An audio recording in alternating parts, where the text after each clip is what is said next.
Marissa Ica mengunggah isi surat yang dikirim oleh Medina Zain dari balik jeruji. Pasalnya, Medina Zain mengirimkan surat untuk Marissa Ica secara khusus.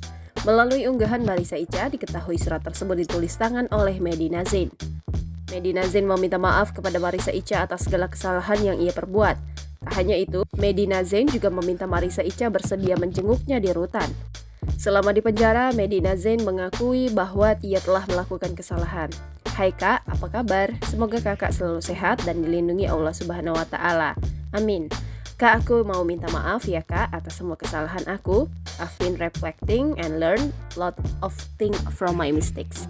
Tulis Medina Zain. Lebih lanjut, Medina Zain juga menjabarkan kesalahan yang membuatnya berakhir di penjara.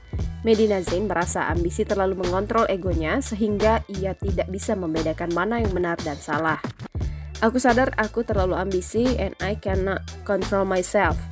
Sampai aku gak bisa membedakan mana yang benar dan mana yang salah. Tulis Medina Zain. Setelah itu, Medina Zain meminta Marissa Ica sudi menjenguknya di penjara. Kak Ica, kapan ada waktu luang? Aku pengen banget ditengokin kakak Ica kesini. Mudah-mudahan Kak Ica berkenan ya. Aku sangat senang banget kalau kakak Ica datang. Lanjut Medina Zain. Sampai ketemu ya Kak, janji deh Medina sekarang gak nakal. Tandas dia. Marissa Ica mengaku bahwa itu adalah surat ketiga dari Medina Zain untuk dirinya. Dijelaskan Marissa Ica, Medina Zain melakukan kesalahan mulai dari memfitnah hingga menipu banyak orang.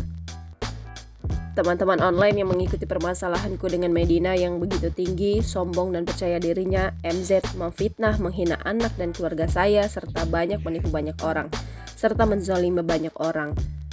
Sehingga akhirnya berakhir seperti ini. Saat ini MZ masih berada di dalam posisi saat ini rutan Pondok Bambu. Total laporan polisi yang saya buat kepada MZ adalah 2 laporan polisi, yang mana yang satu telah dijalankan, yang satu lagi sudah pelimpahan kembali ke kejaksaan. Download Tribun X sekarang, menghadirkan lokal menjadi Indonesia.